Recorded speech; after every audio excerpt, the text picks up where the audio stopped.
going to do something just to be on the safe side. Yes, I was double checking that we are recording this lesson because I don't want to say something then it ends up not being true. So right now you should all be looking at a whiteboard with my hand, right? Yes. Yes. Okay. So let's look at Calculus 3. Well, if I went and said to you, try and describe Calculus 1, I would probably describe it as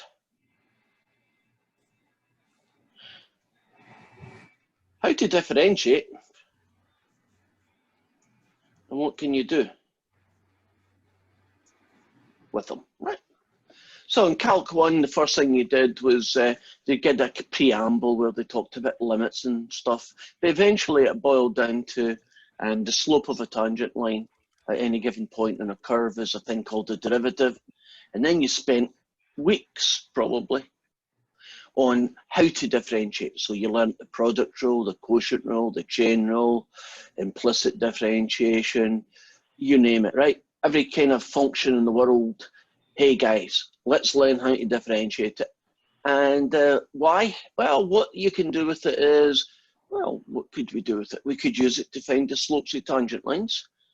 In practice, that could very often be that if you have a distance time graph, you're finding velocities and accelerations, and you can also use it to find maximum and local max and min and functions. And so you can do puzzles where find the value of x that minimizes this or maximizes that. And that was Calc 1. What was Calc 2?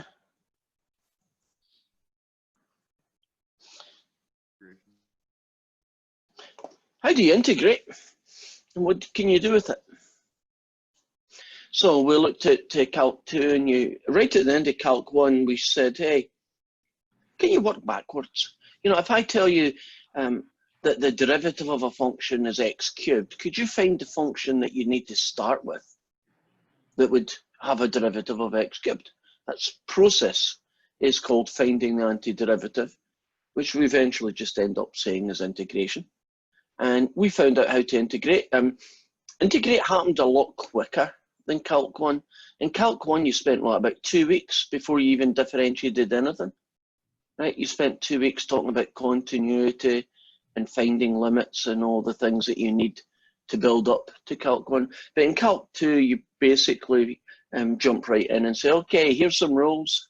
And then you spent a lot of time learning techniques like integration by parts, U substitution, X substitution, sometimes called trig substitution. And then what did we do? Well, what can you do with integration? Well, you can find it can use it to find areas between curves, areas under curves, surface area, arc length, volume of shapes, right? Lots of stuff you can do. So we are getting here. So what was Calc 3? Well, based on the first two, you would expect, well, math is full of patterns. So it's going to be, how can you do, insert word here, and what can you do with it, right? Wrong. Calc 3 has nothing, it is not following this process. Calc 3 is essentially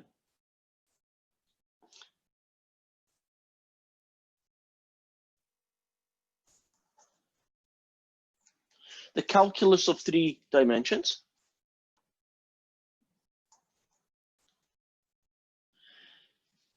Vectors in 3 dimensions.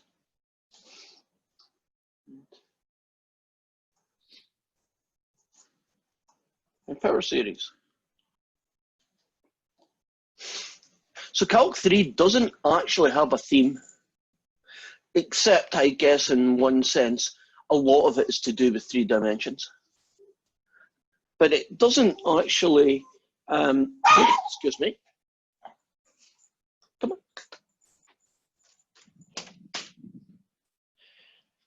My dog wanted attention. So what we're going to do, we are going to look at multivariate functions, in particular multidimensional functions on multivariate. So we're going to look at things called space curves and surfaces. And we're going to look at how do you differentiate a space curve? How do you differentiate a curve in 3 dimensions? Before that, we're going to look at 3 dimensions. How do you plot points in 3 dimensions? What does something look like in 3 dimensions? And lastly, power series, which basically boils down to, do you know that every function in the world can be written as an infinite polynomial? Every single function in the world, to some extent, can be written as an infinite polynomial. That's what a power series is. It's an infinite polynomial.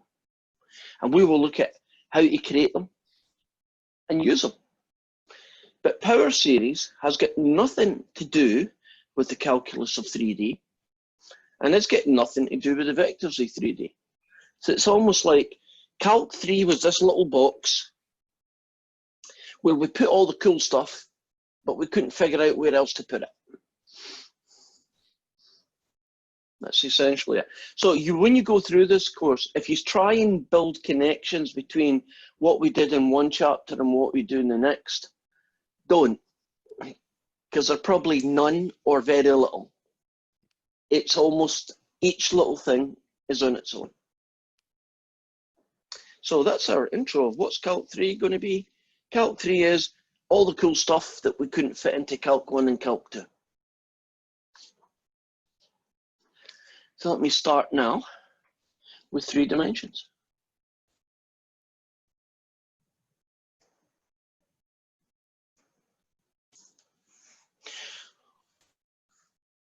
Well, in the good old-fashioned days, in 2 dimensions, that would be your grid, right? If you wanted to plot a point, you would tell me 2 numbers called their coordinates, and 3 would be the x component, 4 would be the y component, and it would roughly be 3 along and 4 up, and there you are. And if I told you what do all the points with the property x coordinate equals 2 looks like, you would say it would be a vertical line, look something like that. If I said to you, what does all the points y equal 2 look like, you would say it was a horizontal, which is essentially that. And then if I said, what does that look like? Well, obviously it depends on what f of x is, but it would look something like this, right? And if I asked you to find the equation of, not equation, if I went and asked you to find a vector, for instance, joining 2 points, maybe the point 1, 3 and the point 5, 6. So if you can imagine that that's where 1, 3 is, and 5, 6 was, say, somewhere up there, and you join these 2 things together, that's called a vector, and you put a little arrow on it, and hopefully you recognize vectors. And it's a directed line segment from P to Q. If I asked you to find the vector joining P to Q, then you would simply take this guy's x coordinate and subtract that one. So you would do the x coordinate of Q, take away the x coordinate of P, and that would get you the x coordinate of the vector. So 5 take away 1 gets you 4. And then you could do yq, take away yp, and that would get you 6 take away 3, just 3. And that would be our vector. And lastly, if I asked you to find the length of the vector PQ, which is basically the length of that line from P to Q, you'd use a formula called the distance formula, which is the x coordinate of Q take away the x coordinate of P all squared, plus the y coordinate of Q take away the y coordinate of P all squared. In this case, I can use 4 and 3 because that's what these are. And you get 4 squared, add 3 squared, which eventually is 5. And that was a very quick rundown of what I'd expect you to know from the 2D world. Does most of it look familiar to you? Can you move the page up a little bit? Okay. That's about as much as I can do unless I do this. Does that help any? It needs to be down just a little bit more. There you What go. about here? Yeah. Right. Just for now. Thank you. No problem. Thanks for telling me. I'll just make sure that I don't use the entire length of the paper because it, who knows why the technology isn't doing it. So what was I saying? We're happy about 2D because we're going to take 2D and expand it into the 3D world. And some of this transfer is going to be really nice and pretty intuitive, and some of it's going to look a bit quirky. So if we're comfortable with plotting points, what general equations like these look like, what a two-dimensional vector would look like, and how you would calculate the two-dimensional vector's components and the length of a vector, or the length or distance between 2 points. So we're good at that point, right? So here's 3D world now. First thing we do is, I've got to figure out how to make this happen. Right, I'm going to do a quick test here. I'm going to write down a whole load of numbers, and you're going to tell me the first number you see and the last number you see, and that way I know how much of my piece of paper I can actually use, and you can see, okay? So 1, 2, 3, 4, I'm sure you'll see that. 5, 6, 7, 8. Okay, what number do you see at the top? 3. 3. Let me try and get the maximum. What can you see now? 1 and then 7. Right, so where I drew that line is as far as it goes, right? Sounds good. Sounds good. So all I need to do is essentially just not finish at the bottom. Okay, that makes sense to me now. So back to our 3D. You have 3 dimensions, right? So it wouldn't surprise you that the third one's called Z. And by the way, it's Z, not Z. Remember, it's my alphabet, not yours. Okay. Then it gets a bit weird. That's the positive direction for X. And this is the positive direction for Y. And this is the positive direction for Z. And it's called the right-hand rule.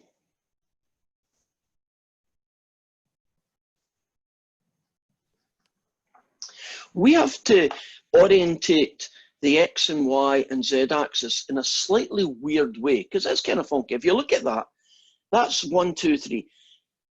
If you can imagine what this might be, you would have to be inside the piece of paper, looking outwards to get the correct orientation. Can you see that X and Y go this way? Right? Coming out towards you. So that's a little bit weird. It's called the right-hand rule. I'm going to try and bend my fingers. It hurts like heck. You take your right hand and you take this finger here, the one you point at people, and you make that your x-axis. The second finger, whoops. The second finger is your y-axis. Your thumb points up the way. The right-hand rule. X, Y, Z. See them? So when you are asked to plot a point or to use a graph, or if you even see graphs, they're going to be using this right-hand rule orientation, which is a little bit weird, but once you've got used to it, it is fine. Don't worry, I am not going to ask you to draw 3-dimensional objects on 2-dimensional paper. That's kind of hard, right? So how are we going to get around this issue? Well, let me show you. Oh, I've got lots of chat.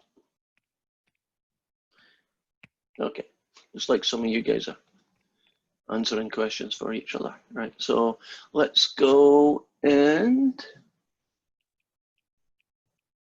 should be here. And go to a cool little piece of software. Are you looking at a piece of software that says array depth sort at the top? Yep. Right. Now, when you go to Canvas, you can get a link to this place and you can actually get to do it. It's kind of cool because what it allows us to do is to plot points in 3 dimensions.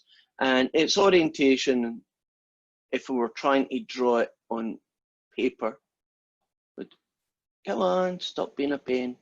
There, rough, whoops.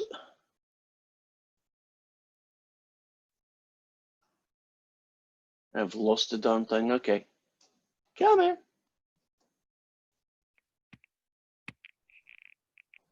I'm going to stop turning this in a second because it's making me dizzy.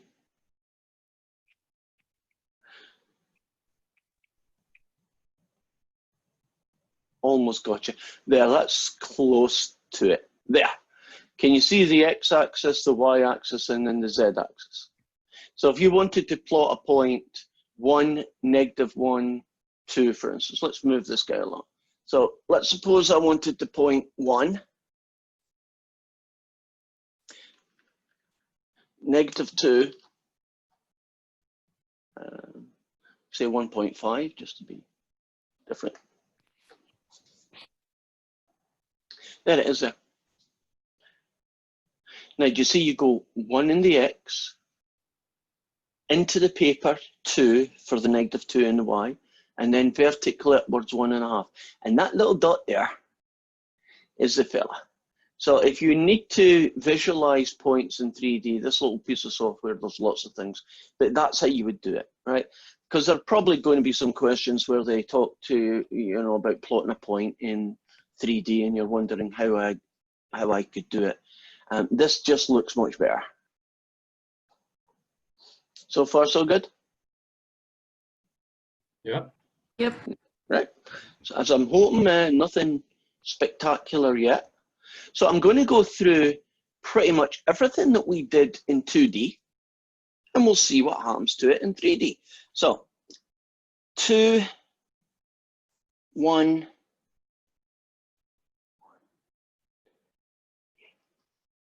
that would be the point 2, 1, 3. Right. You can tell I'm not an artist. That piece of software would have done a much better job. But can you imagine this is trying to represent a point in 3D space?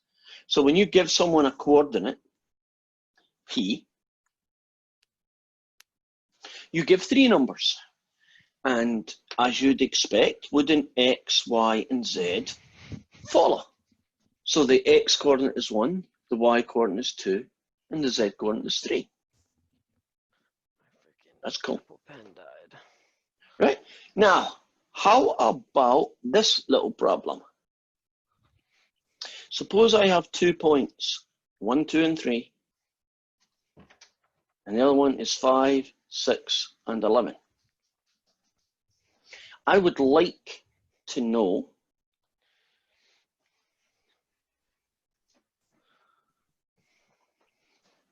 the vector in 3 dimensions that joins P to, can we just pretend Q's up there? We would like, okay, we would like to know PQ, right? Now, my formula for getting it is subtract the x's, subtract the y's. So if the world was a sensible place, wouldn't you do virtually the same thing? 5 take away 1, 6 take away 2, and 11 take away 3. So do you see finding the vector in 3D space is pretty much what you'd expect it to be, right? It's the same thing as what you did in 2 dimensions, but you did it a third time, right? So just for the X and the Y, you now do it for the third one called Z. If I wanted to find the distance between the two, which could be described as that, well, it's the square root of subtract the x's and square it, subtract the y's and square it. And here's, I don't think this is a shocker. You see how the distance formula can just be extended to 3 dimensions? You just add that pillar. So in this case here, it would be 4 squared, add 4 squared, add 8 squared, which we know is 16, add 64. which I believe, no, I don't believe 78 is 96. And sometimes that can simplify, sometimes that might not. Do you all recognize that that is 6 times 16? So it ends up being 4 root 6. I hope it's 6 times 16. Yes, it is. So far, so good, right?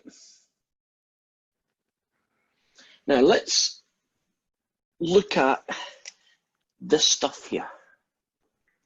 What did they look like when you take an equation like x equals 2, y equals 2, or something like y equals f of x, and you move from the 2D world into the 3D world?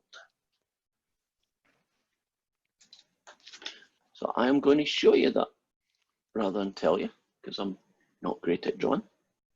And we are going to be looking, oh, hold on for a second. I forgot to take attendance. Don't worry, it doesn't take any length of time.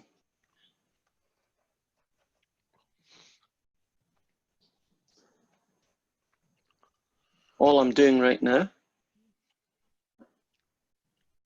and I've done it,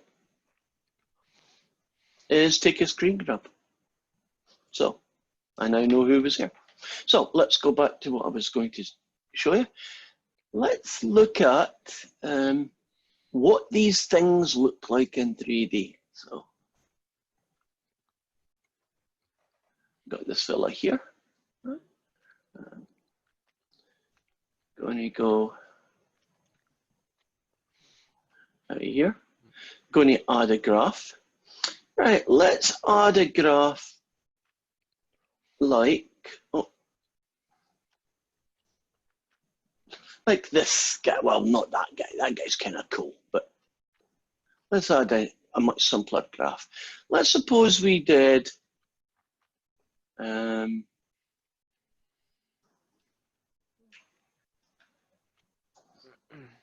to figure which one I'm going to do here. Go away.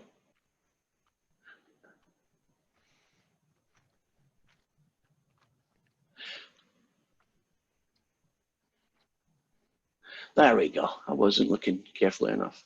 Let's do x equals 2.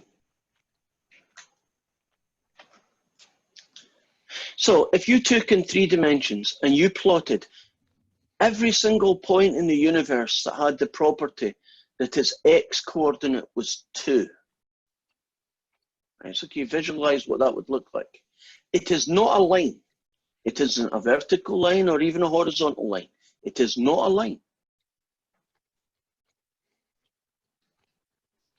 It's a plane. See it side on? Every single one of these guys here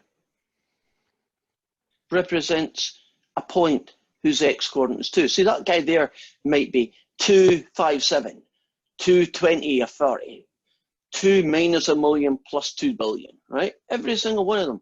They have one thing, that they all lie on the same flat piece of paper, which we call a plane.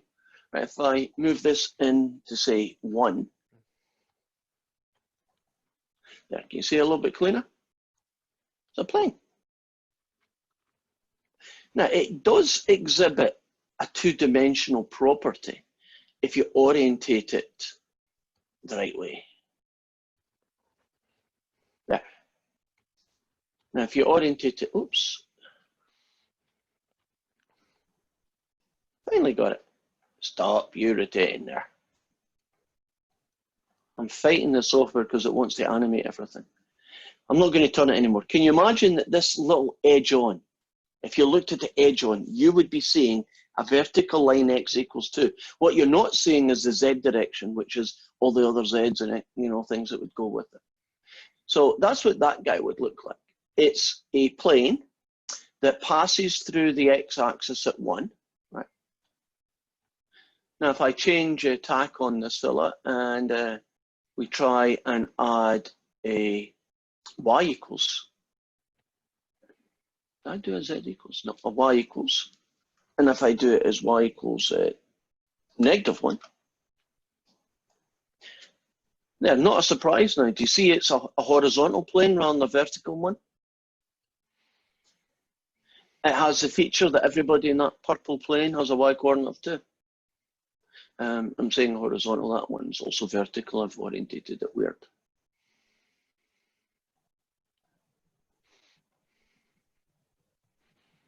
There we go.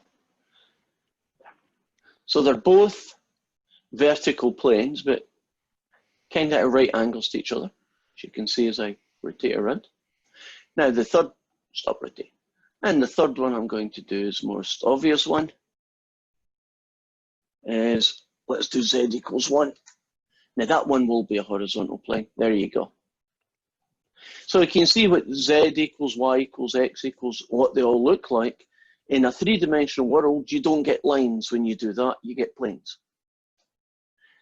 Now suppose we just take these guys out of the picture for a minute and we look at another y equals,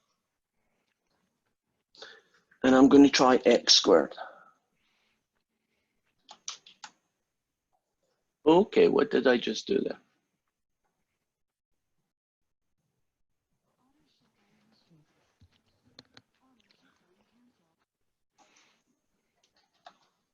There. What do you think that's going to look like? Y equals x squared.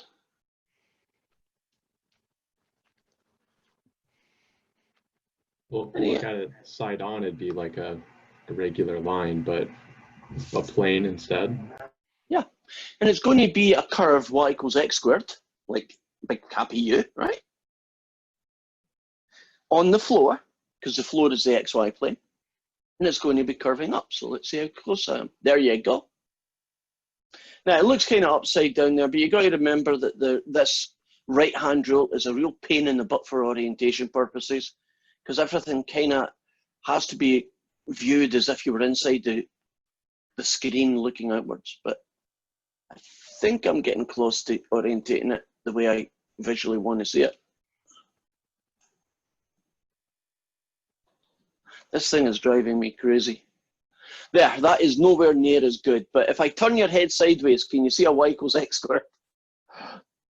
And then can you see it's a piece of paper going essentially up the z-axis? This here is a z-axis. The way I've orientated it is coming straight out at you. So to try and visualize things, you have to keep turning these guys around. So what we have found is that when you move to 3 dimensions, the shapes of functions, what they look like for the same equation, is quite different. I think if I was kind of summarizing it, don't lines become planes and curves become curved planes? And you can have them from any orientation. Let me give you some names here. So I get to try and draw in 3 dimensions again. There's our typical coordinate plane. These are the positive x, y, and z's. We tend to not draw the, the rest of the line going negatives because the picture gets really messy. If you take all the points on this wall here, this wall here is called the xz plane. So that would essentially be all the points in the universe who had a y coordinate of 0. Right? So that guy is the same thing as saying y equals 0. Not using that pen.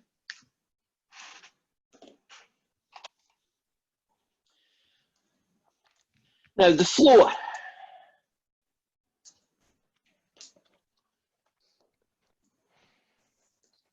Would be here. Right? I'm just doing part of it. Here is the floor. And the floor is called the xy plane. And what makes the xy plane happen? Well, can you imagine if you make z equals 0, you get the xy plane. And then the third and final one, if I can get a colour, blue will do.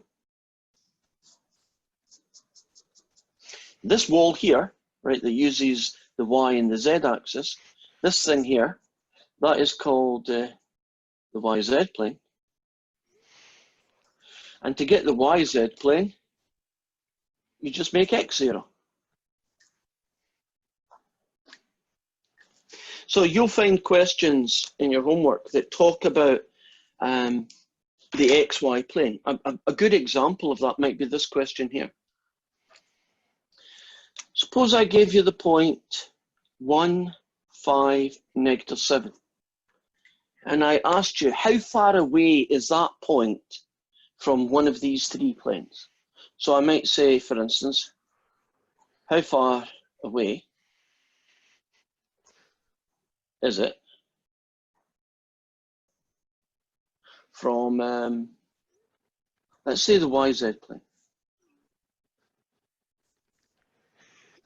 Now, what you can't do, because it's not really practical, is you can't try and draw that thing on 2D paper. Can you imagine how weird it would look? It would just look like this floating dot in 2D space. You wouldn't really be able to get a lot of information from it. So we're going to look at this from the idea of patterns. This is the X coordinate, this is the Y coordinate, and this is the Z coordinate. If you want to find how far away something is from the YZ plane, right, isn't it the same thing as which one of these three coordinates?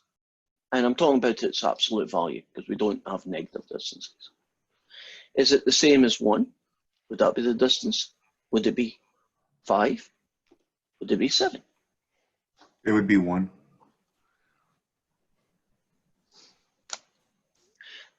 Now here's the trick. It's a very simple trick. Once you've seen it a couple of times, you'll not think about it again.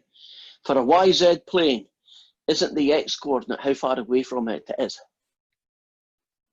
That makes sense. For the YZ plane, your distance is your X coordinate. Right. You move X along, and then you do some Y and Z stuff.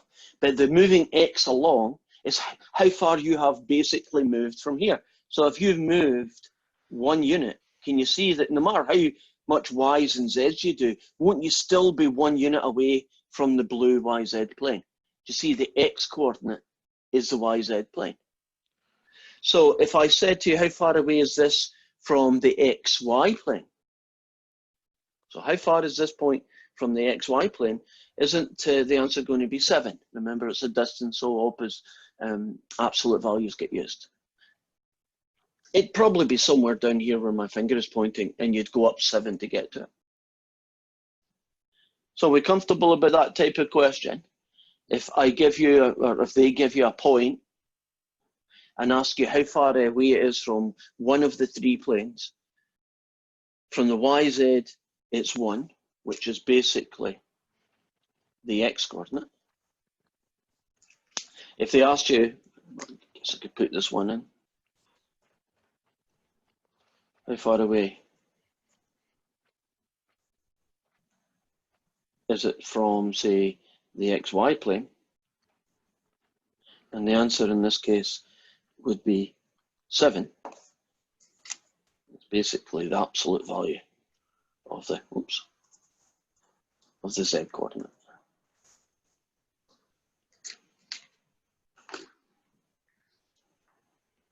No problems? Any questions? Still good? Right. Okay. How about this problem in 3D?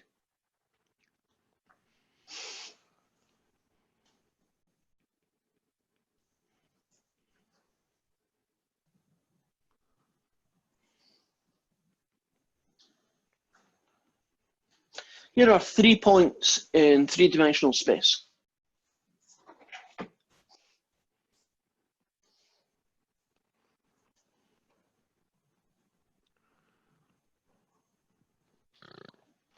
Are they collinear? Which is another way of saying, are they all on the same straight line?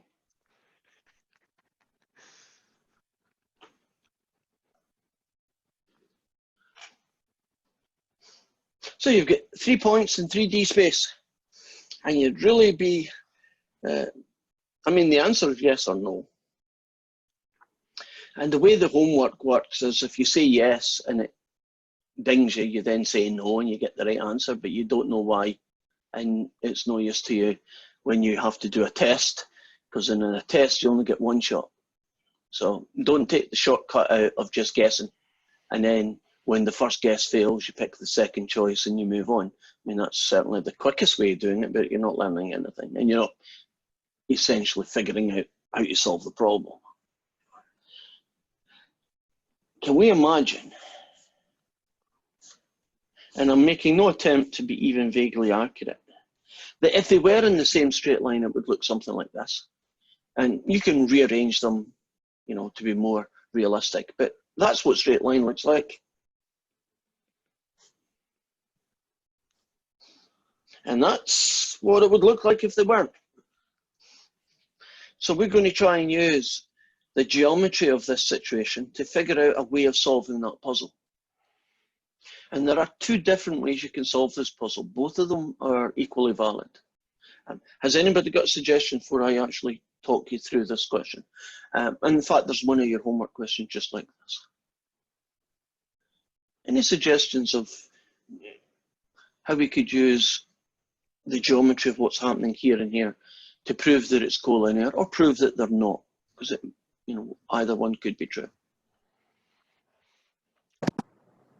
Find the vector between P and R and see if Q intersects. Cool. Not thought of that. Would definitely work. And nothing wrong with it, but I'm not going to do that. Kind of interesting to see. We got a different. Oops. I think someone was. Let me check. I'm having a fight with my mouse right now. I think someone was trying to text us how to do it. Any other suggestions? Edward's idea was totally fine. I'll tell you why I'm not doing it, Edward. Not that it's a bad method, just a long method, and I don't want to do the long, right? There's a quicker way, that's all. Fair enough. It don't make you wrong, I don't want to do the long way. Any other suggestions a little bit shorter than that? I'm going to go for it then. It's much Mr. better Robertson, Yes, can you hear me? I can hear you good. It's Reese. Did you get what I said? Find the magnitude of PQ and PR. If the No, I magnitude didn't. But you said find the magnitude of PQ and PR, PR. and if the magnitude of PR is a multiple of the magnitude of PQ, then the 3 points are collinear. That'll work. And that's one of the two ways. So what he's essentially saying is we're going to find, I'm not going to find the magnitude, although I understand what you're getting at. I'm going to find the vector from P to Q. I'm going to find the vector from P to R. And do you know if this guy is a multiple of that guy, it means that they're sharing the same guy and one's just longer than the other. And that is proof that they're collinear. So if you do PQ, you essentially are going to do, I don't write down that X, Q, X, P or whatever in my head. I just say second take away the first. So I go 2 take away 1, -1 take away 5, 7 take away 3. And that's pretty quick, right? And now I'm going to do, since you suggested it, I'm going to do PR. P and R. 3 take away 1, 0 take away 5, and 2 take away 3. Now, if these two guys are multiples of each other, so if you pick this guy and you multiply it by 1.5 to get this guy, or you multiply it by -2 to get this guy, it doesn't really matter. If that is true, then these fellas, right, are basically going to have to be in the same straight line. And if they're not, then they are not collinear. So if you think to yourself, oh, how do I even check that? The simplest way is do that. Look at the X component of these two vectors. Would you agree that this one's twice as big as that one, right? 2's twice as large as 1, right? Is that true when you compare the second components? Is -5 twice as big as -6? And the answer is no. So there's your answer. Check the box that says no.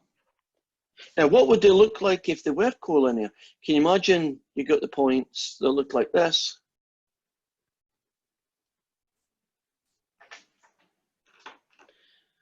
That's 3 times bigger.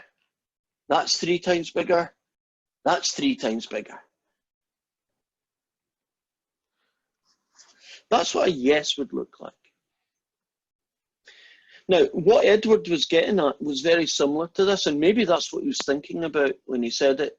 That's not what I heard, but you maybe actually, that's what you were thinking about. But can you see that this is a way to prove collinear? Now, I said there's 2 ways. Actually, that's the way I would choose to do if I was doing it, if it was me. But there is another way I'm going to do it. And I'm not going to give you all the details because it is a bit longer. But I'm going to find the length of PQ. I'm going to find the length of PR. And I'm going to find the length of QR. So that means I have to do one more vector and then I have to find the length, right? So it's more work. For instance, this guy here, what's that, 36, 46, 53. So that's the square root of 53. This guy here is 25, 26, square root of 30. And I'm making this guy up because I haven't done him. Can we pretend he's 68 just for argument's sake? Now, how do we use the lengths of these to prove collinear or non-collinear? Well, the 2 smaller ones, which are these 2, if they add up and give you the big one, they're collinear. And essentially what that's saying is that if you take that distance and you add that distance, do you get the same thing as that distance? And the only time that's true is if the points are collinear. Because if the points had a little bend in them, if you found that distance and then you added that distance, it's not going to be that distance, right? It's going to be more than that. So the second way of checking for collinearity, that's a long phrase, is find the length of all combinations, PQ, PR, and QR. That's the 3 sides essentially. If the 2 small ones add up to, oh, by the way, they don't, so it's not, then they're not collinear. But if the 2 small sides add up to being equal to the third, the long one, then they will be collinear. Are we good? Any questions?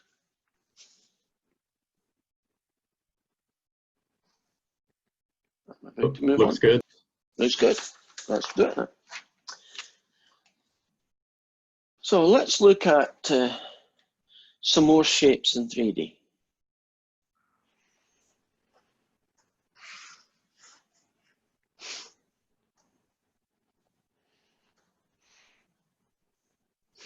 Now, if that was 2D, wouldn't you be looking at a circle?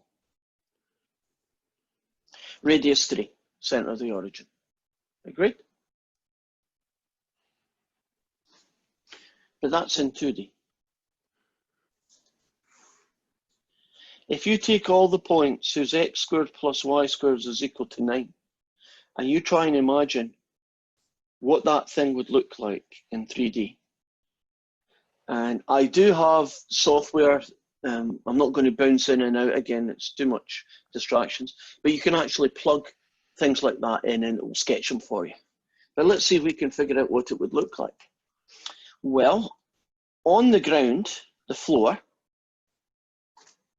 so I'll put little dotted lines for the rest of the x and y axis, you'd have a circle. But what about the z coordinate? Well, as long as the points are on this circle, right, you're fine.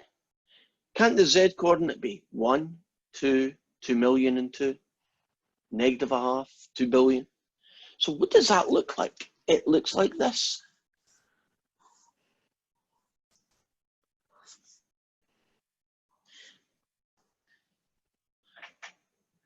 It's what we call a cylinder. So this, the points that have this relationship form essentially, can you imagine an infinite pipe?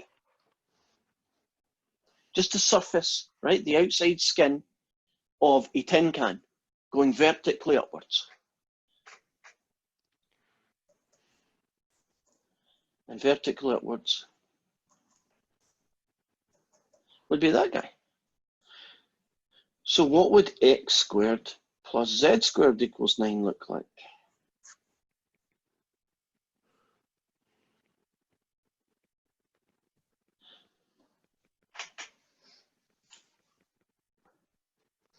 It'd be a cylinder, but won't its orientation be different? You see, in this case, when I talk about in the z direction, what I'm basically saying is, can you see that this tin can is vertical? It's going in the same direction as the z-axis, right? So what would this cylinder look like? Going in the same direction as the y-axis. Right, doesn't it go, the guy that's missing, in this case the y-coordinate, isn't that actually very useful? Because it does tell you, I'm not going to be a great artist here, but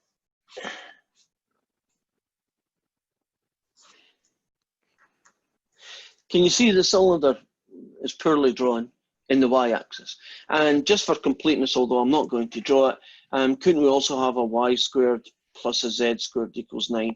And wouldn't that just be a cylinder in the x direction, right? So it would be a cylinder with the main spine being the x-axis. So 2D turning into 3D world. Typically in 2D, don't you get curves and lines? But when you take those objects and you transfer them into the 3D world, the exact same equation, but when you transfer them into 3D world, don't you take this guy and then you go a surface in the third missing variable? So when z is missing, you go in the z direction. When y is missing, the surface is going in the y direction.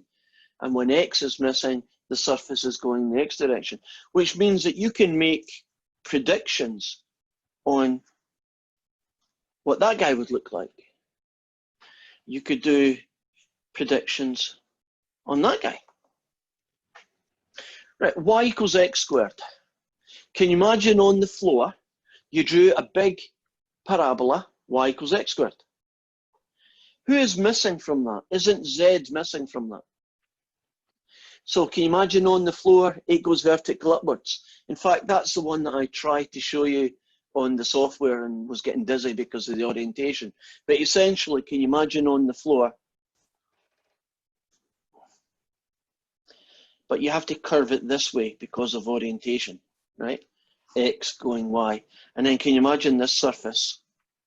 Actually, it's not bad for me, right? What it would look like.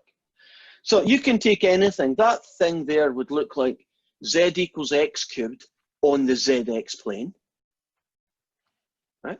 So can you imagine just drawing the curve z equals x cubed on the wall that's called zx squared, right? On the side walls. And then once you draw that shape, just project it along the y-axis.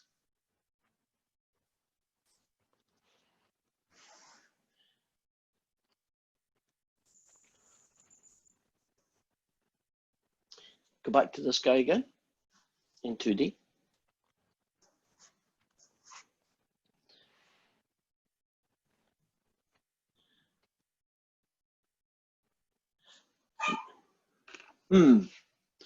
X squared plus y squared plus z squared equals 9. What the heck does that look like in the 3D world? That's a sphere. Not just this, you're correct, but to be more precise, it's the surface of a sphere. Because technically you could be talking about the points inside as well. But it is a sphere, right? It's the surface of a sphere. That's kind of cool. Now you're going to see how really bad I am at being an artist. There, that's the surface of a sphere, right? You can't really draw it well, right? But we don't do this, but it's kind of fun to try and imagine it, although it hurts your brain. Once you've taken 2 dimensions and moved them into the 3D world, and you see how equations change and how they affect, like lines become surfaces, right? Like this circle, which is basically a curve then, becomes a surface in 3D. Or that this thing turns into a sphere. There's no reason at all why you couldn't expand that. Couldn't you do 4 dimensions? Couldn't you do things in 4 dimensions? X, comma, Y, comma, Z, comma, T, because typically time is the 4th dimension. And couldn't you then look at what objects, what surfaces, functions, whatever you want to call them, what they would look like in the 4th dimensional world? And some mathematicians and some theoretical physics people work in more than 3 dimensions. If you're going to do space-time, right, Einstein space-time, you realize you need 4 dimensions to really model what the heck's going on, don't you? Space, 3, time, 1. You need 4 dimensions. And we are going to look at only 3 dimensions, but everything that we do in 3 dimensions transfers into 4 dimensions with very, very minor changes. So you could actually do calculus in 4 dimensions in pretty much using the same techniques that you're going to find how to do calculus in 3 dimensions. I think that's kind of cool that we are able to do that. And one of the great news is that after you leave 3, 4, 5, and 20 dimensions are really no different. You treat them virtually the same. You just have an extra variable or 2. Now, how about this fella?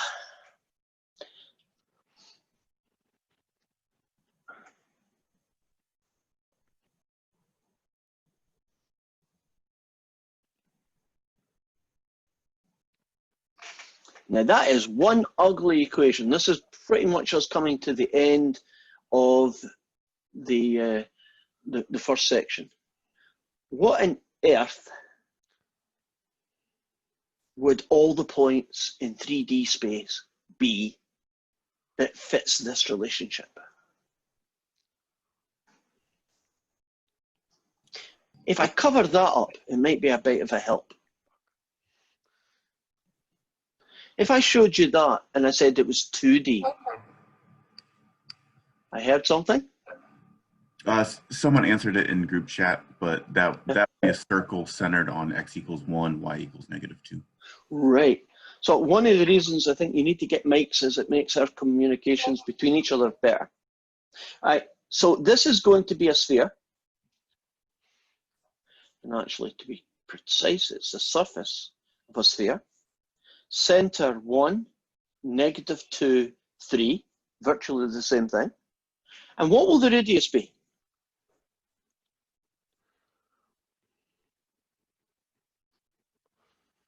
The square root of 16, which is 4. Right.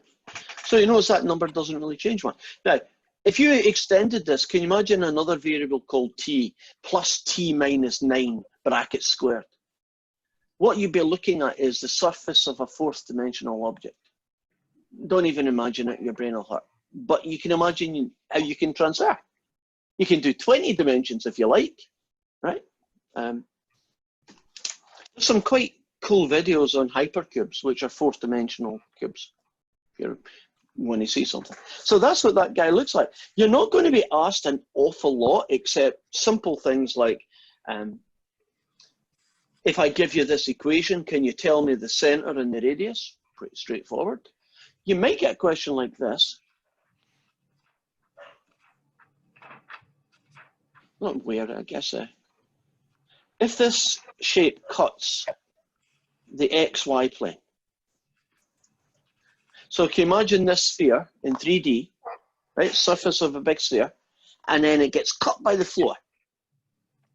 What would that shape eventually look like?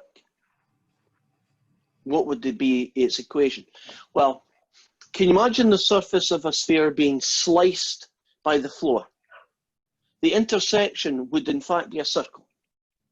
Can you visualize that? In fact, see if you take a sphere and you cut it in any angle you like, aren't you going to essentially end up with a circle? So what you have to figure out is, what's the equation of a circle when this sphere gets cut by the XY plane? So we've got to figure out how that is possible. So I'm just going to rewrite this guy again. And we're going to look at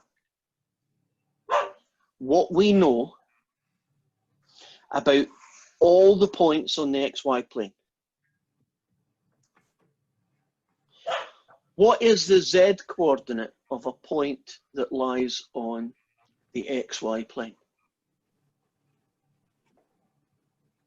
3. On the XY plane. Or, oh, 0. Yeah. 3 is the center, but that's, you know, the Z coordinate is center. Now, since I know that if you're on the XY plane, your Z coordinate is 0, I can then return to this equation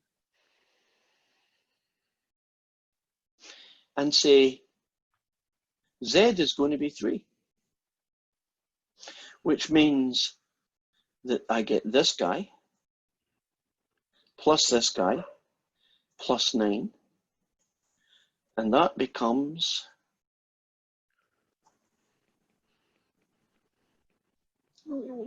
7. So what do we get? We get a circle whose center is 1, -2, and whose radius is the square root of 7. Now I could find where this surface of this sphere cuts the XZ plane, the XY plane, or the YZ plane. Right? I could do it for any one of those 3 planes. And if you cut it vertically this way, or horizontally, which is the XY plane, do you see that you're going to get different circles? Right? A bigger sphere might cut into one of the surfaces in a different way than the other 2 surfaces, right? The other 2 planes. So all you need to do is recognize, again, this is a common theme, isn't the variable that's missing actually the one that's most useful? For an XY plane, Z is missing, and Z equals 0 was in fact the guy that we're using. In some of the other questions, wasn't it the thing that was missing told you what the surface, the direction of the surface would be? Like x squared plus y squared equals 9 is a cylinder in the Z axis. Right, Z is missing. And are we good? What else have I got? I just remembered another question, although you could probably have got this one yourself.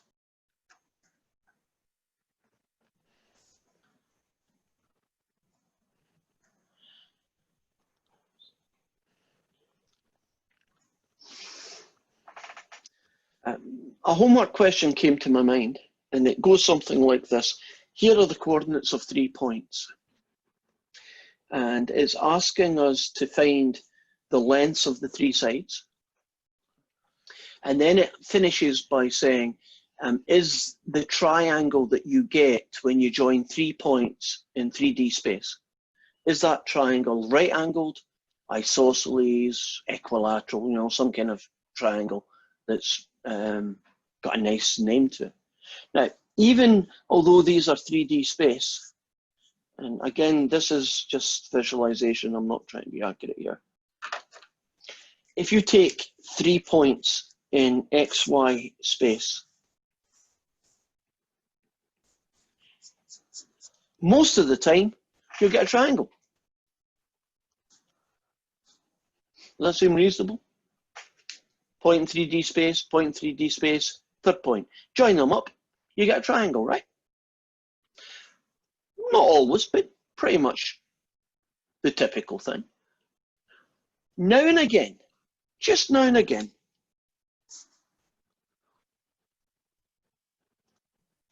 don't you get collinear? The 3 points just end up being in the same line. And that's it. That's the only 2 real situations that you're going to get. So we'll assume that the way the question is phrased, that it's a triangle. And then we'll move on from there. So I'm going to find PQ, PR, and QR. I'm going to find the lengths of them. And that's going to be the square root. So let's see, 2 take away 1 gets you 1 squared, 0 take away 2 gets you 2 squared, 1 take away -1 gets you 2 squared. So that guy ends up being square root of 9, which is 3. If you go from here to here, you get 2 squared, 0 squared, and 6 squared. And that gets me the square root of 40, which is what, 2 root 10. And QER gets me 1 squared, 2 squared, add 4 squared, 16, 21, which is the square root of 21. So the three sides are length 3, 2 root 10, and square root of 21. I can tell you right now that that triangle is definitely not equilateral, because if it was equilateral, wouldn't all three lengths be the same? And it ain't that. I can tell you it's not isosceles, because if it was isosceles, wouldn't two of these be equal to each other? But it might be, just might be, the third possibility. It might be right angled.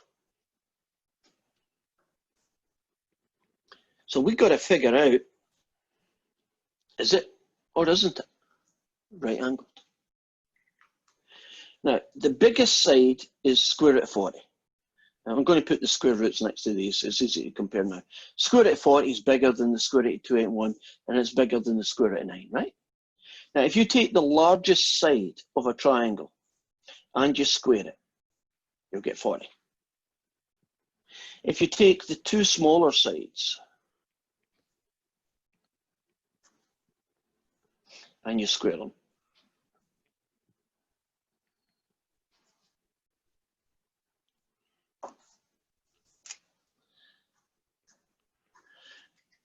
$40 is not equal to 30.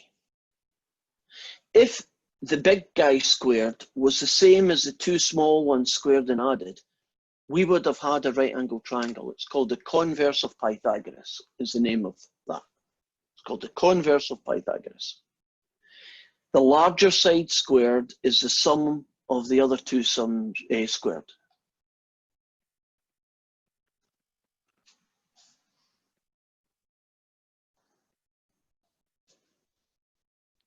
Are we okay with that process? So if you're given 3 points and they ask you to find the lengths of them, that's pretty much the distance formula, right? Subtract the x's, square it, subtract the y's and square it, subtract the z's and squares it, and you get your answer. And then if they finish with what kind of triangle have you got, you can look at the lengths of the three sides and decide from there. And that's everything I want to do about that particular section. So I'm going to be leaving this section, moving on to the next one, unless there's some questions that you want me to go over or some things you want me to do. Just to make sure, if it was a right triangle, those would have been equal. Correct. If these two answers are the same, it's right angled. If they're not, the answer is it's not right angled. If this was 30 and that was 30, the answer would be they are right angled. And in the homework, you would just check the box, you know, the one that said not right angled or scalene would be a more likely name. Ready to go?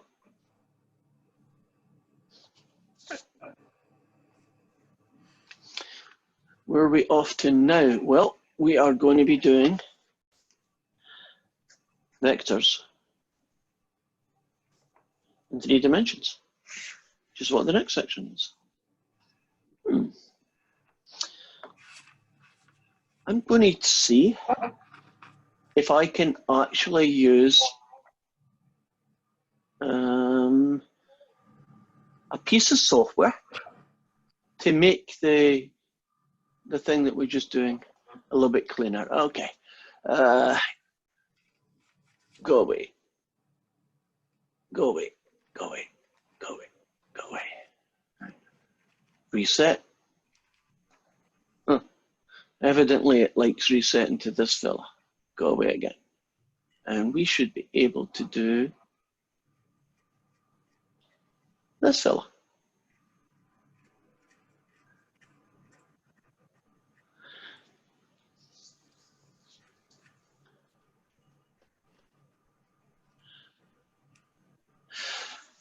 here we have in front of us, I hope we can have in front of us, is a basic three-dimensional grid. These squares here are just the XY plane, just to make it a little bit easier to tell where it is. And we're going to look at a vector in 3 dimensions. So if I make the vector, the X component 1, the Y component, say -2, this one I typed in -2 there. I did. And the Z component is 1 again. This red line here represents that vector. So let's see where it came from. It went 1 in the X direction, to see it going -2 in the Y direction, and finally 1 up in the Z direction.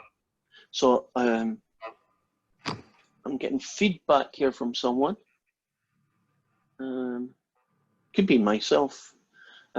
So we're getting this red vector. We're comfortable with what that looks like in 3Ds. So if I orientate it, can you see that basically a vector is a directed line segment? It just means it's a piece of a line, because lines are infinite, and it starts at the origin and it finishes it there. And you can visualize it quite nicely. Oh, stop rotating. So far, so good. Right, so let me go and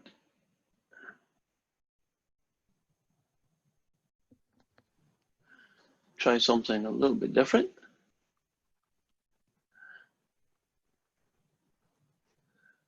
Okay, it's in here somewhere. I just have to find it.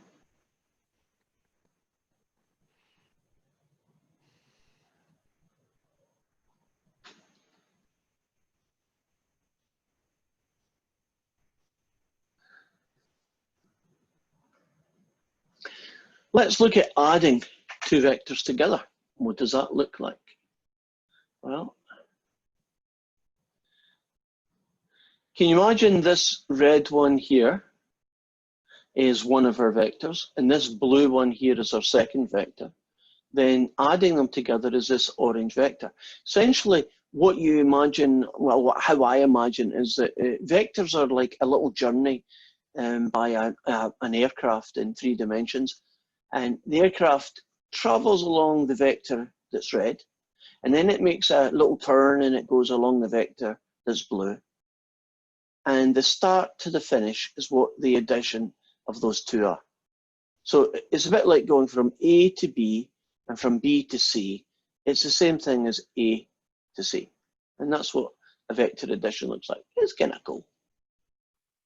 So that was just a little side view.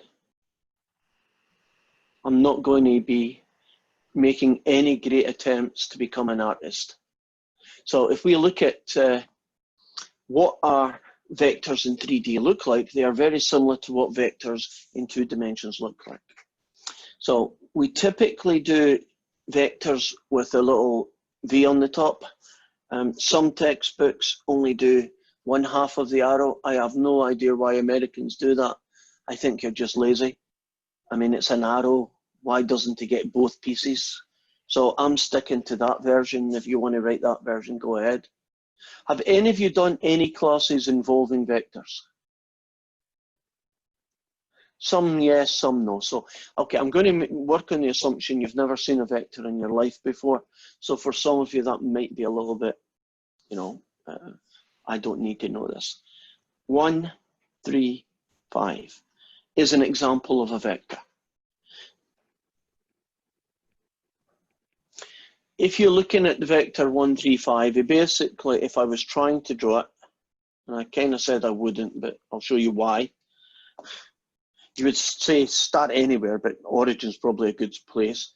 1 in the X, 3 in the Y, and then 5 in the Z. It would probably be some kind of vector like that. The problem with 2-dimensional paper is you can't really see this vector. It's actually shooting out of the paper. I mean, that's what it's really doing, right? But you can't really see that in 2D. So I'd never bother drawing vectors anymore. So what are the kind of things you're going to be asked to do with vectors? Well, there's a whole load of things you can be doing with vectors.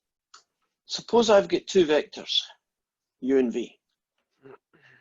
One, -3, 2, Okay. 5, 0, 1, right? Thank you.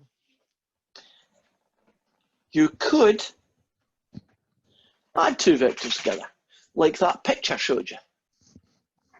Right, for those who've never seen a vector in the world, this is a really good question for you. If I was going to create a rule for adding two vectors together, and I wanted a very consistent and simple rule that intuitively made sense, what do you think that rule would be? This is really for those who've never seen a vector.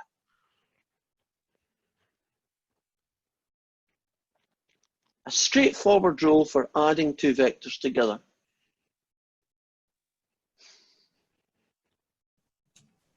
You simply just add each component to its opposite, or to its similar component. So 1 + 5, -3 + 0, and then 2 + 1. As a, intuitively, does it not kind of feel right? You want to add two things together, you'd expect to add things. Now, when it's a three-dimensional vector, wouldn't you expect probably to add the x components, add the y components, and add the z components? And when you do that, you get, what, 6, -3, and 3 in this case.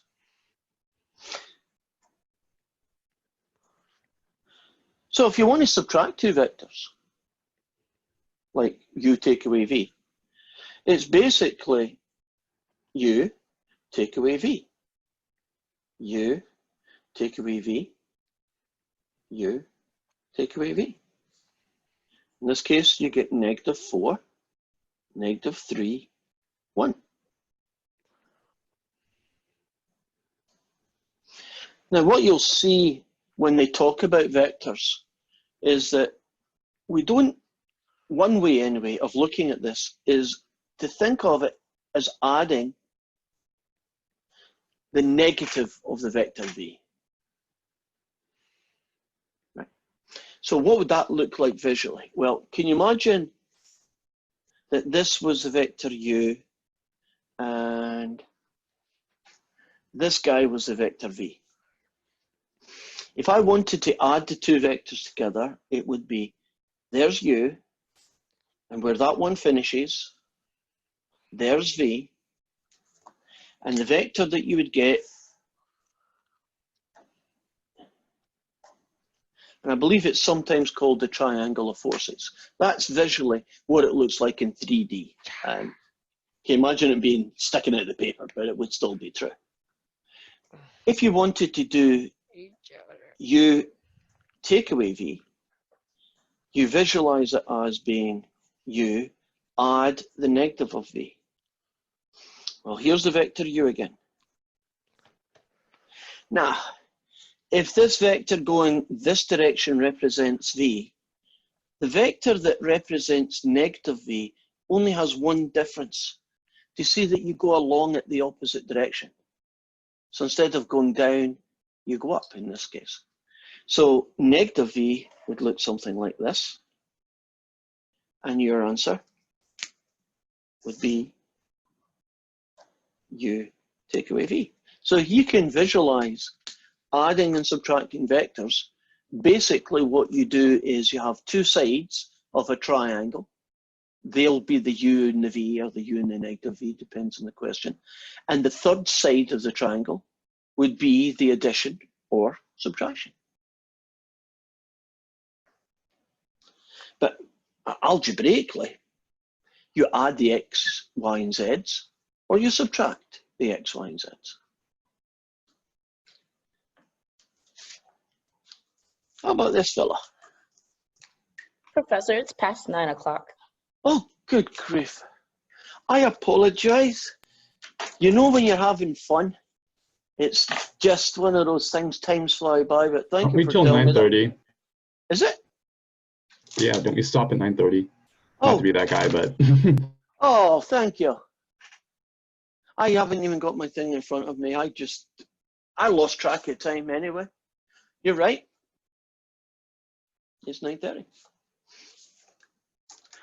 That was just wishful thinking. Well, that's cool because it gives me a chance to continue with this then. Suppose I have a vector u. I'll choose a different vector now. 1, 3, -2. And I want to find out what the vector 3u is. Well, can you imagine that this is the vector u?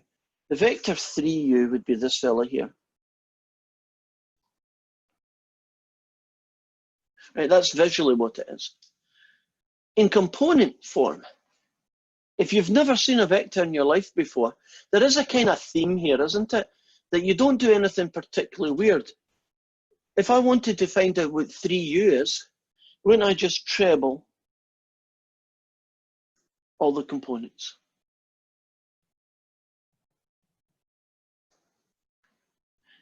To me, that's very intuitive. That kind of makes sense. You want 3 times the vector u, just 3 times the numbers that make up its components, and you will get the components of the new vector 3u.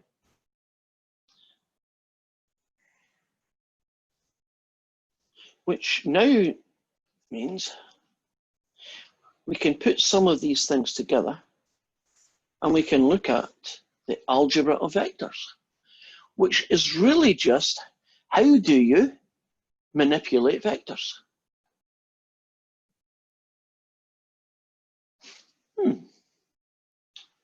Well, before we do that, I should add a very special vector.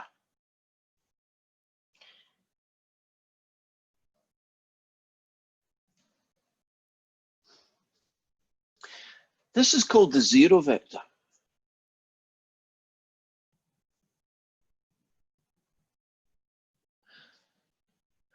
He's made up of 0, 0, and 0. What else would you expect for a zero vector, right? If you try and plot the zero vector, what does it look like?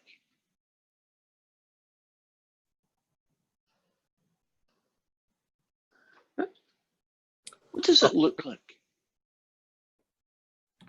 The origin? Yeah. Or if you start anywhere else, it's basically just a single dot in space, isn't it? In fact, it's the only vector of all the vectors in the universe. Isn't it the only vector with 0 direction and 0 magnitude? A dot in space can't have a direction. What direction is a dot in space pointing, right? It has no direction. How long is a dot in space? Well, a single dot in space has 0 length, right? Very special vector. So it's got its own name. Right, so now, the algebra of vectors is basically, how do you add and subtract them? Well, we've actually done that, right? There's adding, right? And there's subtraction. How do you do scalar multiples? Already done that. That means that you could, and I'm just doing this as one example,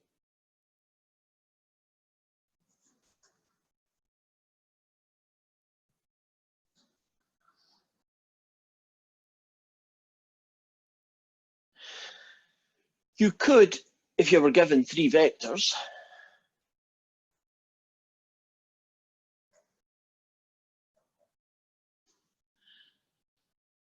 find out what that fella is. What's the algebra? Well, basically, do you know how to manipulate vectors to get the single vector? Because vector calculations like this end up being vectors. Well, I would do something like this. I would double this vector, so I would get that fella. I'd add 3 of these vectors, so 3, 3, 6, and I'd take away that vector. So that might be what line 1 looks like. And then I would just say, this guy, add this guy, take away that guy. 2 add 3 is 5, take away nothing. -6 add 3 is -3, add 3 gets you 0. And 8 add 6 is 14. Take away a negative is adding 15. And you've got that guy. Does that seem a reasonable process? You don't really need to do too much, right? Looking good? Right. what other kind of things can you be asked to do to vectors? You could be asked to do this.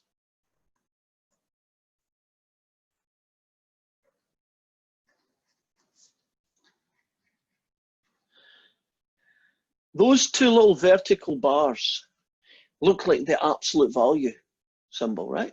Like the absolute value of -2 is 2.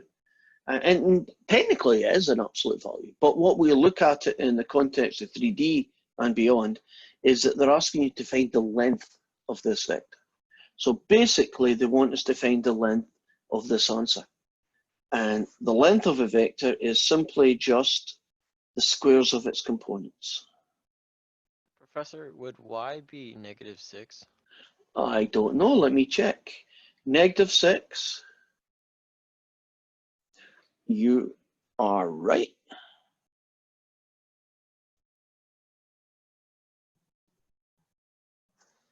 And you caught me in time. So -6 is -6 squared.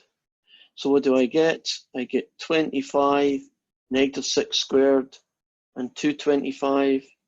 So what's that? 250, 286. Try and keep away from the last bottom line. Are we cool? So you can add, subtract, multiply by scalars any vector, find the magnitude of such vectors, and you are good to go. You can pretty much manipulate them in any way you like. What they tend to do in, I think it's statics, is it statics that does vectors? Yes. Right, so in statics, did you only do 2-dimensional or 3-dimensional vectors? We did 3D too, I think.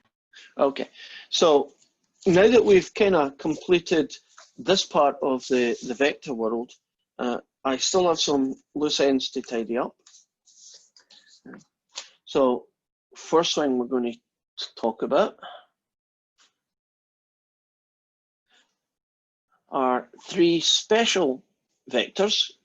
I'm putting the vector 0 in here just to show you the 4th special vector.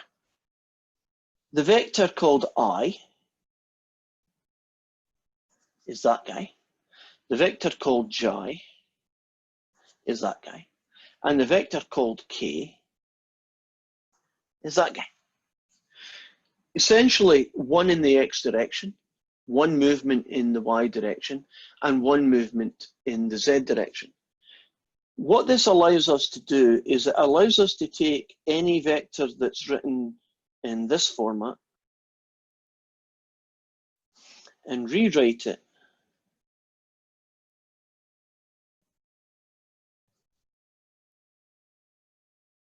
in an equivalent form. So we've got it as a component and we've got it as vector form. So component form.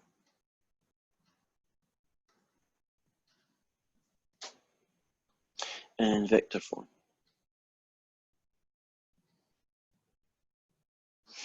These are totally equivalent. Agree that this vector is the same as that. It's just a different way of writing them down. Me personally, I try and avoid these things like the plague. They just, I don't know what it is about them. My brain doesn't like them. I guess I'm lazy. I don't like writing I, J, and K when I could just do this. And they're equivalent, but for some reason in my brain, that just seems easier. Secondly, if you get vectors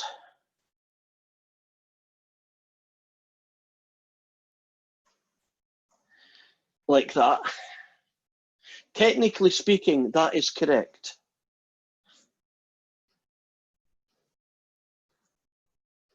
But wouldn't it make more sense to write them in that order? And lastly, isn't that the same thing as that vector there? I find it so easy to screw up when I do I, J's, and K's. I either forget to switch the order around because they're jumbled up, or I forget that when something's missing, it means there's a 0 there, and I don't always take that into account. So for me personally, I just like to stick to that format. But you have to be cognizant, you have to be aware that this IJK notation does get used. So you could have got a question like this question here, but they called it I take away 3j plus 2k. And this one here, they called it 5i plus k. Now, when you write it in that format, for me, it's easy to screw up, isn't it? Because one of the terms is missing, and there's a tendency, at least, for variables to be added to the wrong guy. But that might not be an issue with you. And in fact, you might like this notation better than this notation. So this is a question out to the static